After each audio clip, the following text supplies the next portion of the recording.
जिस तरह से 12 तारीख को उस्मान हादी को बांग्लादेश के अंदर मार दिया गया, यूनिस गवर्नमेंट आईएसआई या डीजीएफआई ने क्या किया, पूरा का पूरा इल्जाम लगाया किसके ऊपर, हिंदुस्तान के ऊपर, हमारे आरएनडब्ल्यू के ऊपर या अवामी लीग के ऊपर। एक्चुअली मैं पिछले साल भर से कह रहा हूं कि इस टाइम पूरे पाकिस्तान की आईएसआई या डीजीएफआई या यूनिस गवर्नमेंट का एक ही मकसद है कि किसी भी कीमत पर इलेक्शन को आगे करना, फरवरी में इलेक्शन ना होने देना। इस चीज के लिए कैसे बांग्लादेश के अंदर हिंसा फैलाया जाए, एक पॉलिटिकल किलिंग करी जाती है, उसमें नाम किसका लगाया जाता है, उस्मान हादी का।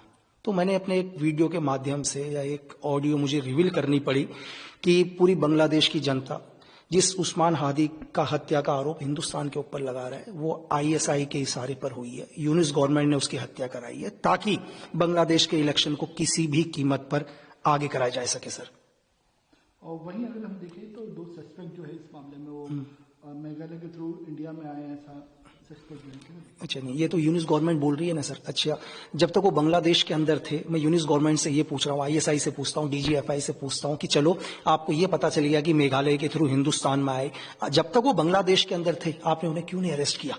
आज आप कह रहे हो कि हमारी टेरिटोरिया से बाहर चले गए।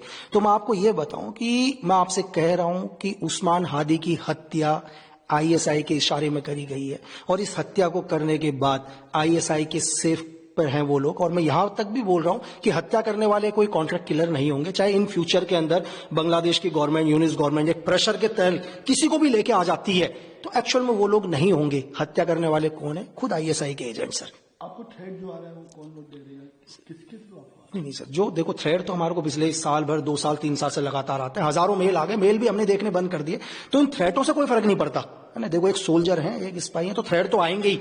थ्रेड का उनका सिर्फ एक ही मकसद है कि वो बोलते हैं कि लक्की बिस्ट तुम हमारे इंटरनल मामलों में बात करना बंद कर दो। ये उनका एक ही मकसद है, आईएसआई का हो या डीजीएफआई का हो या वेस्टर्न के जितने भी पावरफुल देश हैं, वो बोलते हैं तुम बात मत करो। आज आप बताओ, आज बांग्लादेश के अंदर खुलेआम हिंदुओं को मारा जा रहा है, ठीक है, घरों को आग लगाया जा रहा है, तो आज हम आपके इंटरनल मामले में बात नहीं करेंगे। आप एक काम करो, आप हमारे लोगों को नुकसान पहुंचाना बंद कर दो।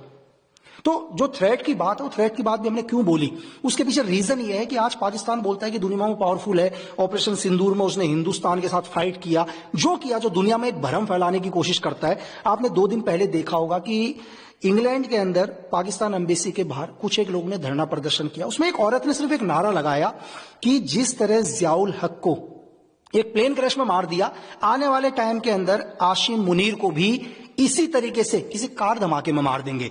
एक औरत की धमकी से पूरे पाकिस्तान के अंदर यह असर हुआ कि वहां के तत्कालीन प्रधानमंत्री शरीफ वो इंग्लैंड गवर्नमेंट से बोलते हैं कि हमारे आसिम मुनीर को सिक्योरिटी दो भाई, उनको खतरा है। आप उस पाकिस्तान, मतलब दुनिया का पहला फील्ड मार्शल होगा या पहला सीडीएफ होगा जो ब्रिटेन से सिक्योरिटी मांग रहा है सर, और बात करते हैं कि हमने हिंदुस्तान को ऑपरेशन सिंदूर में सबक सिखाया। तो मेरा सिर्फ यही एक मकसद था ये थ्रेट का बताने का कि तुम्हें एक छोटा सा नारे से तुम्हारी हालत ये होगी, और पिछले 3 साल से लगातार तुम हमें थ्रेट दे रहे हो मेल के जरिए। आप तो मैं तुम्हारा मेल नहीं देखता हूं तो तुम यूट्यूब या इंस्टाग्राम या किसी भी मेरे वीडियो पर कमेंट्स लिखना शुरू कर देते हो कि तुम्हें एक सामान्य मौत नहीं मारेंगे।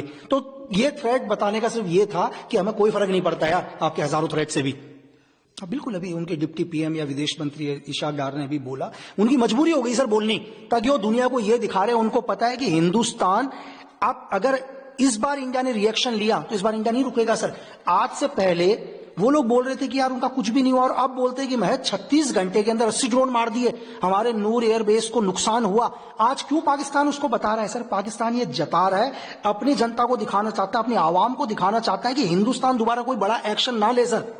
जिस टाइम ऑपरेशन सिंदूर चल रहा था, मैं आपको वहां के चाहे प्रेसिडेंट बोलूं, नवाज शरीफ बोलूं, या खुद मैं आशिम मुनीर बोलूं, या आईएसआई चीफ आशिम मलिक बोलूं, इनमें से हर आदमी अंडरग्राउंड था, ये सेफ थे बंकरों के अंदर। जब तक सीज फायर नहीं हुआ, इनमें से कोई भी, चाहे पॉलिटिकल आदमी हो या वहां के चीफ ऑफ आर्मी स्टाफ हो, वहां के सारे जनरल हो, ये सब के सब वहां सेफ बंकरों के अंदर थे। ये खुद बंकरों में नहीं थे, इन्होंने अपनी पूरी की पूरी फैमिली बंकरों में सेफ करी हुई थी। चाहे आज ये बड़े बड़े स्टेटमेंट देने लग जाए कि नहीं हमारे को तो आर्मी ने बोला कि सेफ बंकरों में चले जाओ, हम नहीं गए, इनका पूरी की पूरी फैमिली उस टाइम बंकरों में सेफ थी सर।